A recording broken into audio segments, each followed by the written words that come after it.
guys, welcome back to RC Everyday. So, back on the globe liner build. It's really coming together. The last video was kind of a mad dash. I stayed up till like 2 a.m.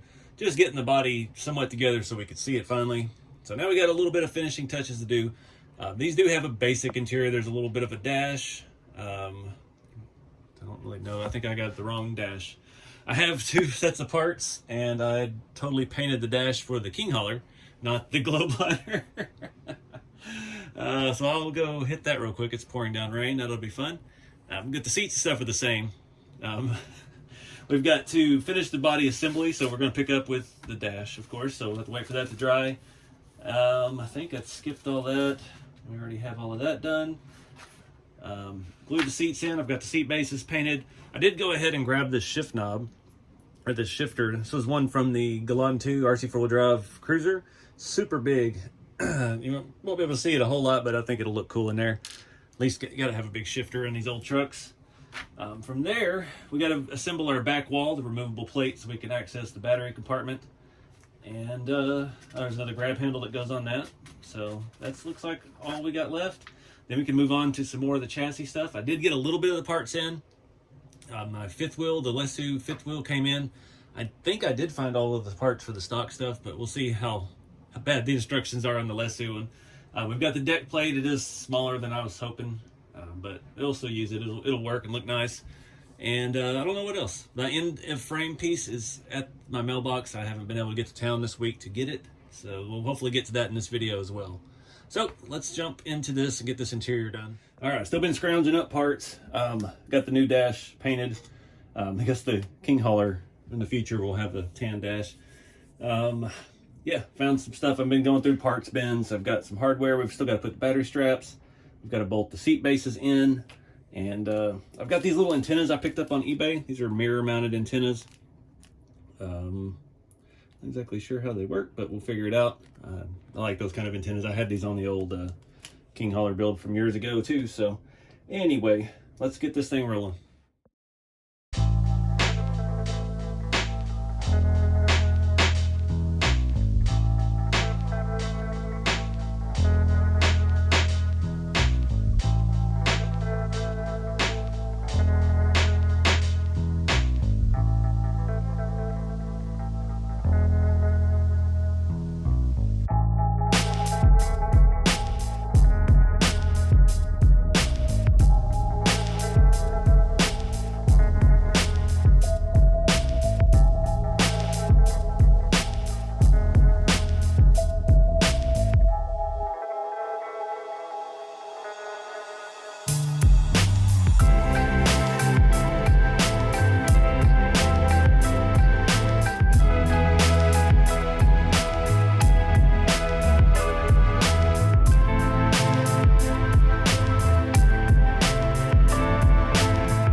right, guys, moving along. I got the deck plate mounted. I wanted it forward. I could have bolted it back here and been a little easier, but I wanted it up close to the rack. That's a real nice piece. You can feel a little grip on it from all of that. I didn't even realize what I bought.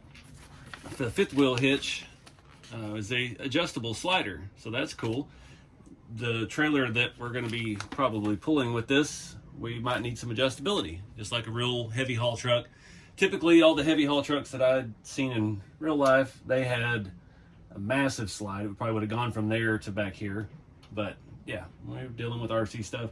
Unfortunately, this is all bare metal. So I've got to paint all these tiny little parts, and that's going to set us back. And Lesu got me again with the European stuff. America, the stuff would have been on the driver's side. Now it's on the passenger side, so it is what it is. But it's cool. I like that better than having some servo and putting the stock deck plate up here with the little arm. It sticks up above with linkage. It just looks tacky. This is going to look more realistic having the handle on the side. I'd like to paint that handle, but I'm not taking that apart because we already have a plethora of little things that need paint. So it's raining, cats and dogs out right now, so I'm going to try to get some black paint on this. I hope it doesn't affect the sliding ability. I still haven't really figured out the instructions. The English is in the fine print in some pages. Oh, it even has scale bolts to hold. Okay, so it mounts like that and it slides on the side. So maybe we'll do it like a real Peterbilt. So it's got a bolt there. Is it angled the right way? No, it's gonna go that way. So maybe we'll do it like real Peterbilt and just paint the top. Because where I did the fifth wheel assembly at Peterbilt at the factory for a long time, we would flip the chassis over and put it on our line, and it would have the axles on it, and then that's when we would do the tracking and do the upper links of that. And if it was one of these heavy duty ones, we would do the arms. I did the rear axle oil at that point for a long time. Did that for a couple of years, I think 3 years. And I finally got promoted out of that to setting the fifth wheel. So I'd run the hoist. The fifth wheels come in racks already pre-assembled with the slider and everything on it. And we'd have to make sure we get the right one. The big heavy haul trucks, they would always be too big to fit in the rack, so we'd have to do a special thing and have to get with the forklift driver at the beginning of the shift and give them a list of truck numbers that I needed to have there and kind of roundabout what time. So I actually had to come in and do a little work before work do that, but that was a lot better job until I think I did set a fifth wheel. I don't remember which finger it was. I did set one on it. I was trying to guide it like this, and as it sets down on the truck with the hoist, I caught finger in it, and it wasn't bad. But yeah, a lot of experience with that. But that was, again, right before the paint booth. The last thing that was after the fifth wheel setting was our inspection team for that department, and then it was immediately wiped down by the paint guys, and then it would go into the booth. And it was just moving at a pretty steady pace, and they would paint it. So these were never painted that great. Underneath, they came black from the factory, so we probably do need to hit it with a little bit of something. But yeah, that was just a neat aspect. I guess it's just kind of cool because I've seen this stuff in real life. But anyways, enough rambling. I'm gonna go hit this with some paint, and we'll probably have to pick this up tomorrow.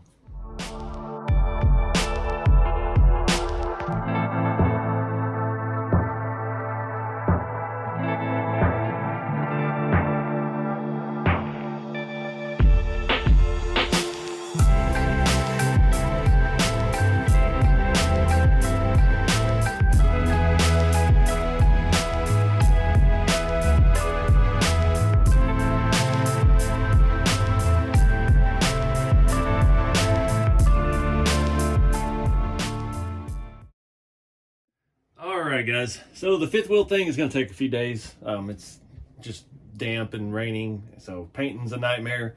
And yeah, I accidentally painted the top side first, so I can't just flip it over and not care. And so we're going to have to wait on that, but this thing is looking awesome. It's way more bling going on back here than I intended. And so we'll finish up the fifth wheel in the next video, and I should have my new end of frame piece, and we'll figure that out. I'm still thinking we're going to have to chop this back. And but hauling a lowboy trailer with a dozer or something big, you got to have the dovetail on the frame. You cannot have straight rails out the back. Just you got to have ramps for to get under the hitch. So yeah, it's definitely something we have to do. I'm just not sure how to go about it yet until we get the part in hand and see how it all works. But this all looks pretty good. I got the back of the cab wall on. It fits very tight because probably the 5-6 layers of paint that we put on the body. But it locks into place. These are a little, it's not going to be fun changing the battery, we'll put it that way. You have to, these little detents out of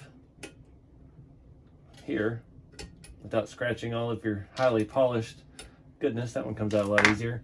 And you slide this off, and then we have the back of the cab, which the paint is, it is what it is. I painted in the rain and get what I get.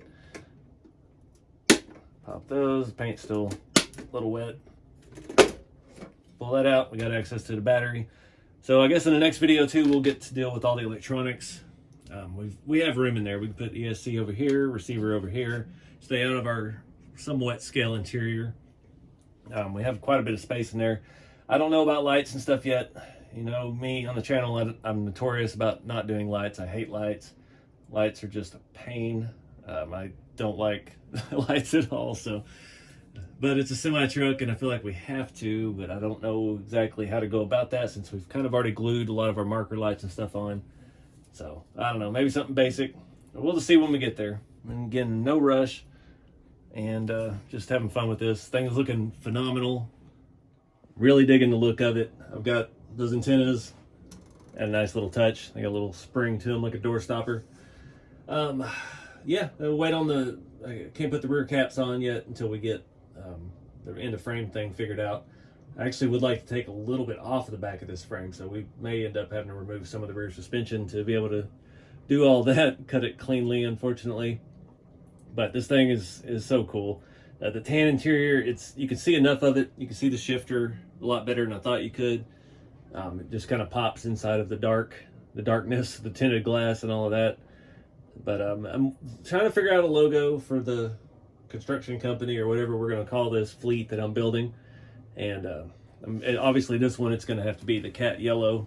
Looking for something for the doors and maybe some DOT numbers and stuff like that. I don't have a Cricut or any of that kind of stuff, so I'm not sure yet how that all is going to work. But I want something to do that. I was kind of kicking myself because after looking at it this morning, I was thinking maybe should have painted those little fenders the yellow too. But the way the yellow is not hiding dirt at all, like we got that dirty stuff off my finger and stain on the other side already, it's probably best we didn't. But anyways, guys, these things are fun, super scale. Can't wait to get it out, start hauling stuff with it, but we're still not quite there yet. So in the next video, we'll get the fifth wheel installed, do our end of frame, and get electronics in it, and hopefully get it for a test run if that all doesn't take too terribly long. But appreciate y'all watching, and I appreciate all the views I've gotten from the semi stuff. It's really reinvigorated my interest in the hobby. Things have gotten kind of stale for a little while, and it seems like it's brought a lot of you guys back to the channel, and I appreciate y'all watching. So get out there and have some fun with the hobby, no matter what scale it is or what genre. But have fun with it, and I'll see y'all in the next one.